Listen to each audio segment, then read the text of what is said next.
নমস্কার বন্ধুরা, আমি চলে এসেছি বাঙাল বাড়ি রান্নাবান্না চ্যানেলে।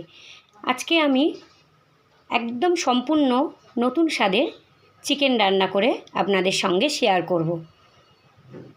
তো দেখুন কি কি উপকরণ দিয়ে আমি ভিন্ন স্বাদের চিকেন কষা বানাই। এখানে আছে 500 গ্রাম চিকেন, এখানে আছে কিশমিশ, কাজু, চালমগজ, পোস্ত, কাঁচা লঙ্কা, এগুলোকে আমি পেস্ট করে নেব। এখানে আছে টক দই, এখানে আছে লঙ্কার গুঁড়ো, হলুদের গুঁড়ো, কাঁচা লঙ্কা আর স্বাদ মতো লবণ, আছে আদা আর রসুন পেস্ট, এখানে আছে টমেটো কুচি, আছে পেঁয়াজ কুচি, ফোড়নে দেওয়ার জন্য গোটা গরম মশলা, তেজপাতা। তো দেখুন কিভাবে আমি বানাই। তো একটা মিক্সিং বোল নিয়ে নিয়েছি। মিক্সিং বোলের মধ্যে চালমগজ, পোস্ত, কাজু, কিশমিশ, কাঁচা লঙ্কা দিয়ে আমি পেস্ট করে নেব। তো দেখুন বন্ধুরা, পেস্ট হয়ে গেছে। এবারে আমি একটা বড় দেখে একটা বোল নেব।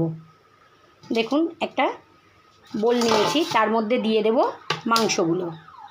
এবারে দেখুন মাংসের মধ্যে একে একে সব উপকরণগুলো আমি দিয়ে দেব। প্রথমে দিয়ে দেব চালমগজ, পোস্ত, কাজু, কিশমিশ, কাঁচা লঙ্কা পেস্ট। দিয়ে দেব 2 থেকে 3 চামচ মতন টক দই। দিয়ে দেব সরিষার তেল। এবারে এটাকে আমি ভালো করে ম্যারিনেট করে আধা ঘন্টার জন্য রেখে দেব। ম্যারিনেট করে 30 মিনিট মতো রেখে দেব। তো দেখুন এইভাবে আমি ম্যারিনেট করে নিয়েছি। অল্প করে একটু লবণ দিয়ে দেব, ভুলে গেছিলাম। লবণ দিয়ে এটাকে আমি আরেকটু মেখে নেব। এবারে আমি এটাকে ঢেকে 30 মিনিটের জন্য রেখে দেব। তো দেখুন বন্ধুরা, গ্যাসের উপরে কড়া বসিয়ে দিয়েছি, দিয়ে তেলটা গরম হয়ে গেছে। এদিকে আমি তেজপাতা আর গোটা গরম মশলা ফোড়ন দিয়ে দেব। দিয়ে দেব পেঁয়াজ কুচি, দিয়ে একটু পেঁয়াজটাকে একটু লাল লাল করে ভেজে নেব।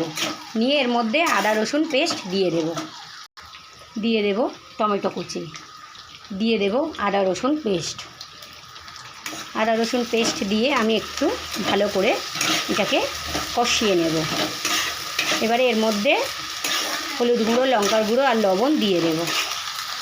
দিয়ে দেব লঙ্কার গুঁড়ো, হলুদের গুঁড়ো, লবণ আর গোটা কাঁচা লঙ্কা দিয়ে আবারও আমি এটাকে ভালো করে কষিয়ে নেব। কষানো হয়ে গেলে 30 মিনিটের জন্য মাংসটা ম্যারিনেট করে রেখেছিলাম। 30 মিনিট হয়ে গেছে। এবারে আমি এর মধ্যে মাংসটা দিয়ে দেব। এবারে দিয়ে দেব ম্যারিনেট করা মাংসটা। এবারে আমি এটাকে ভালো করে কষাতে থাকব। কষাতে কষাতে যখন দেখব তেল গায়ে থেকে তেল ছেড়ে দিয়েছে, তখন আমি একটু অল্প করে জল দেব, দিয়ে ঢেকে দেব। তো দেখুন বন্ধুরা কত সুন্দর তেল ছেড়ে দিয়েছে। এবারে আমি অল্প একটু জল দিয়ে দেব।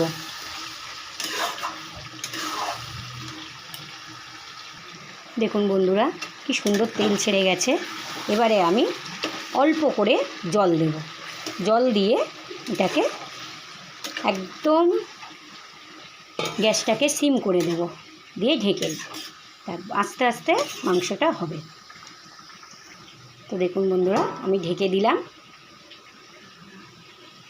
মাংসটা হতে প্রায় 20 মিনিট লাগবে। তো 20 মিনিট পরে আমি এসে দেখে নামিয়ে নেব। তো দেখুন বন্ধুরা 20 মিনিট পরে আমি ফিরে এসেছি। ঢাকনাটা আমি খুলে নেব। দেখুন মাংসটা আমার রেডি হয়ে গেছে। এবারে আমি নামিয়ে নেব।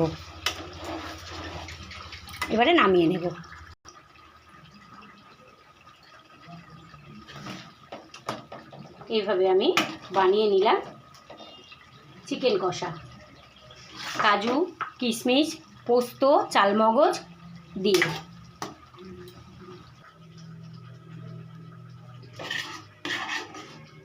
তো এইভাবে আমি বানিয়ে নিলাম চিকেন কষা। তো আপনাদের যদি ভালো লেগে থাকে আপনারা এইভাবে বাড়িতে বানিয়ে খেয়ে দেখুন, খুব ভালো লাগবে। রুটি, পরোটা, পোলাও, যে যেটা দিয়ে পছন্দ করেন। আর তার সাথে সাথে একটা করে লাইক, কমেন্ট, শেয়ার, সাবস্ক্রাইব করে দেবেন। আর ভিডিওটা প্রথম থেকে শেষ পর্যন্ত দেখুন কি কি উপকরণ দিয়ে আমি বানালাম চিকেন কষা। তাহলে রেডি হয়ে গেছে পোস্ত, চালমগজ, কাজু, কিশমিশ, দই দিয়ে চিকেন কষা। নমস্কার।